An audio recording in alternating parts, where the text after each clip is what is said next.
नमस्कार दोस्तों, आपका स्वागत है अपने YouTube चैनल PFP में। आज हम बात करने वाले हैं ब्रिटानिया इंडस्ट्रीज़ के बारे में। इसके क्वार्टर 2 के रिजल्ट्स आ चुके हैं। प्रॉफिट हमें YoY बेसिस पे तो ऊपर जाता हुआ नजर आता है, लेकिन क्वार्टर ऑन क्वार्टर बेसिस पे प्रॉफिट हमें नीचे जाता हुआ नजर आ रहा है, जो कि काफ़ी ज़्यादा इंटरेस्टिंग और चौंकाने वाली बात है। क्योंकि क्वार्टर 1 का समय ऐसा समय था तब ज़्यादातर कंपनीज बहुत ही हमें प्रेशर में देखने को मिली थी, क्योंकि लॉकडाउन हमें देखने को मिला था, तो सारा कामकाज यहाँ पर बंद होता हुआ नजर आया था। तो ऑफकोर्स क्वार्टर 1 में तो हमें गिरावट देखने को मिलनी ही मिलनी थी, लेकिन यहाँ पर क्वार्टर 2 का जो सिचुएशन था, सारे के सारे लॉकडाउन के मेजर्स हमें ईज होते हुए नजर आए थे। उसके बावजूद यहाँ पर ब्रिटानिया के क्वार्टर ऑन क्वार्टर नंबर्स हमें गिरते हुए नजर आ रहे हैं, जबकि ज्यादातर कंपनीज के क्वार्टर ऑन क्वार्टर बेसिस पर जो प्रॉफिट है बहुत ही बढ़ते हुए नजर आ रहे हैं। उसका रीजन क्या है, इसका इंपैक्ट क्या हो सकता है, और आगे आने वाले समय में कौन से लेवल्स और टारगेट्स हमें दिखाई दे सकते हैं, उसके बारे में हम बात करेंगे। लेकिन उससे पहले अगर आपने चैनल को सब्सक्राइब नहीं किया है तो प्लीज सब्सक्राइब कीजिए और रेगुलर अपडेट्स पाने के लिए नोटिफिकेशन बेल को प्रेस कीजिए। साथ ही साथ टेलीग्राम चैनल को भी ज्वाइन कीजिए, जिसकी लिंक डिस्क्रिप्शन बॉक्स में दी गई है।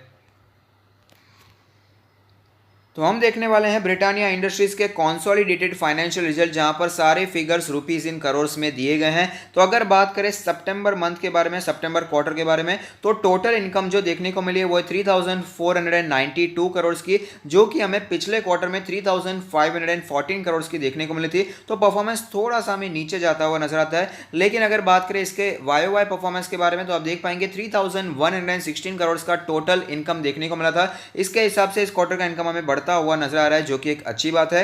और अगर बात करें इसके नेट प्रॉफिट के बारे में, तो जो प्रॉफिट फॉर द पीरियड हमें देखने को मिल रहा है 495 करोड़ का हमें प्रॉफिट देखने को मिल रहा है, जो कि 542 करोड़ था पिछले क्वार्टर में। तो आप देख पाएंगे क्वार्टर ऑन क्वार्टर बेसिस पे अच्छा खासा हमें यहाँ पर नेट प्रॉफिट में गिरावट देखने को मिलती है। और अगर बात करें YoY परफॉर्मेंस, तो 402 करोड़ का प्रॉफिट पिछले साल देखने को मिला था।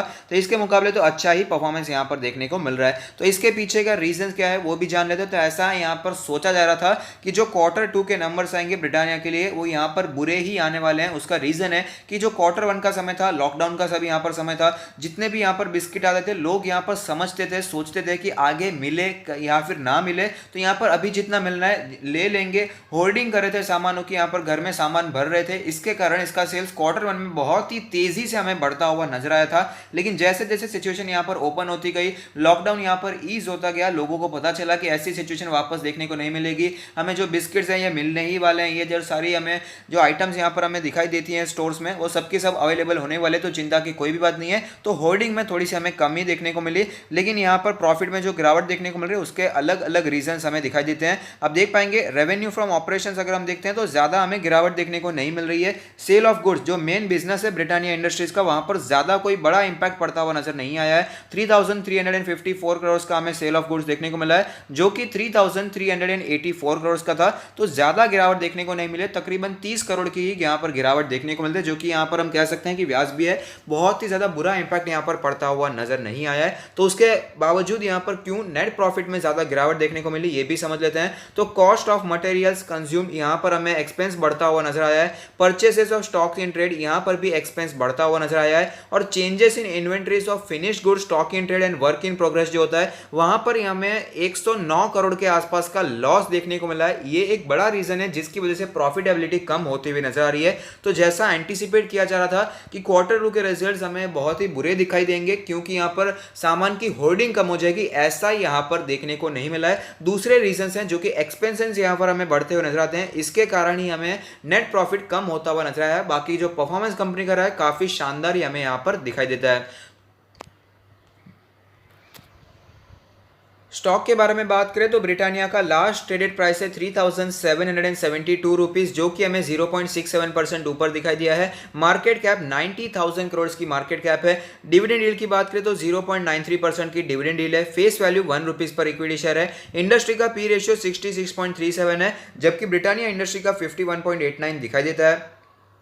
प्राइस टू बुक रेशियो के बारे में बात करें तो 21.24 का प्राइस टू बुक रेशियो हमें दिखाई दे रहा है। आज के डिलीवरी परसेंटेज के बारे में बात करें तो आप देख पाएंगे 23.5% की डिलीवरी परसेंटेज दिखाई दे रही है, जो कि मैं यही कहूंगा कि थोड़ी सी वीक डिलीवरी दिखाई देती है। बहुत ही स्ट्रॉन्ग डिलीवरी तो हम इसे नहीं मानेंगे। अगर 25-30% के आसपास की डिलीवरी होती है तो हम कह सकते हैं कि ठीक ठाक डिलीवरी देखने को मिल रही है। तो थोड़ी सी वीक डिलीवरी हमें दिखाई देती है। तो अब चलते हैं चार्ट्स पर, वहां पर कैसी सिचुएशन बनी हुई है उसके बारे में भी बात कर लेते हैं।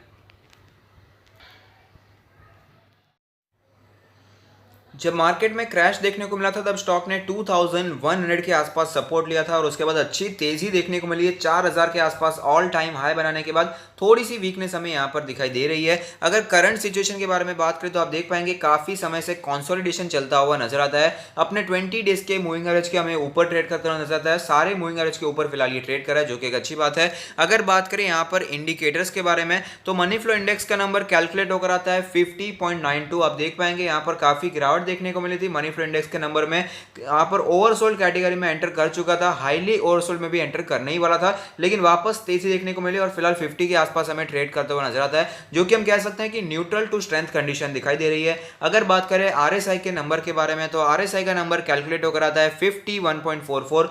ओवर द टाइम हमें आरएसआई में थोड़ी सी गिरावट देखने को मिल रही है। अगर बात करें इसके एमएससीडी के सिचुएशन के बारे में तो एमएससीडी में जो सिचुएशन देखने को मिल रही है आप देख पाएंगे यहाँ पर कोई भी फिलहाल सिचुएशन दिखाई नहीं दे रही है। फिलहाल बुलिश क्रॉसओवर चलता हुआ नजर आता है, लेकिन कोई स्ट्रॉन्ग हमें यहाँ पर सिग्नल दिखाई नहीं दे रहा है। ऐसी सिचुएशन नजर आ रही है कि बुलिश क्रॉसओवर कंटिन्यू भी रह सकता है और यहाँ पर बियरिश क्रॉसओवर का निर्माण भी हो सकता है।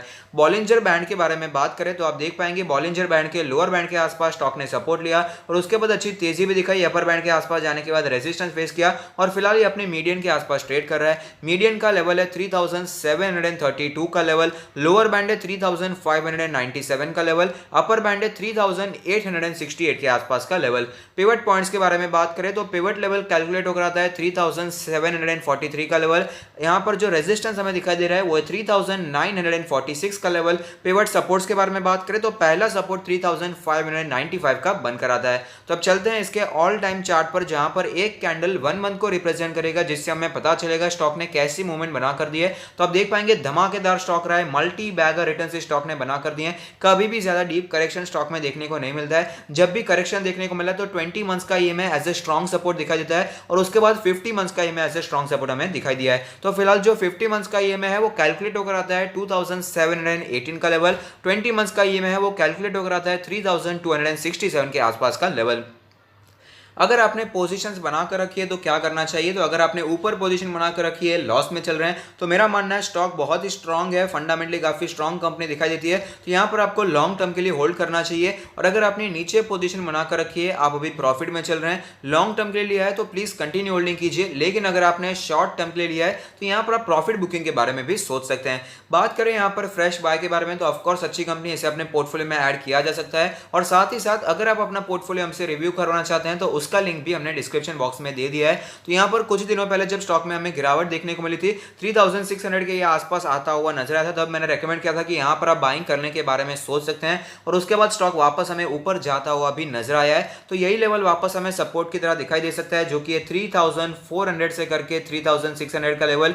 यहां पर आप बाइंग करने के बारे में सोच सकते हैं। काफी अच्छा और स्ट्रॉन्ग सपोर्ट जोन हमें दिखाई देता है। अगर बात करें इसके दूसरे सपोर्ट जोन के बारे में तो दूसरा सपोर्ट 3100 से करके 3300 के जोन में हमें दिखाई देता है। यहां पर आप बाइंग करने के बारे में सोच सकते हैं। आप देख पाएंगे 3300 के आसपास पहले भी स्टॉक ने सपोर्ट लिया और वापस हमें तेजी भी दिखाई थी। तो ये जोन काफी अच्छा जोन है जहां पर आप बाइंग करने के बारे में सोच सकते हैं। तो ये दो लेवल्स है जहां पर बाइंग की जा सकती है। यहां पर दोनों लेवल्स पर आप बाय एंड डिप भी कर सकते हैं या फिर अपने नेचर के हिसाब से किसी एक लेवल का वेट करने के बारे में भी सोच सकते हैं। और ओवरऑल अगर क्वार्टर रिजल्ट्स के बारे में बात करें तो ठीक ठाक क्वार्टर रिजल्ट्स आए हैं। भले ही नेट प्रॉफिट में गिरावट देखने को मिल रही है, लेकिन इसका बिजनेस कम हो गया है ऐसा यहां पर दिखाई नहीं देता है। 30 करोड़ का सेल ऑफ गुड्स हमें कम होता नजर आ रहा है और जो प्रॉफिट में गिरावट है वो एक्सपेंसेस यहां पर बढ़ चुके हैं, इसके कारण हमें प्रॉफिट में गिरावट देखने को मिली है। तो लॉन्ग टर्म इन्वेस्टर को बिल्कुल भी चिंता नहीं करनी चाहिए, बहुत ही अच्छा शेयर है, कंटिन्यू करना चाहिए, स्ट्रॉन्ग फंडामेंटल्स वाली कंपनी है।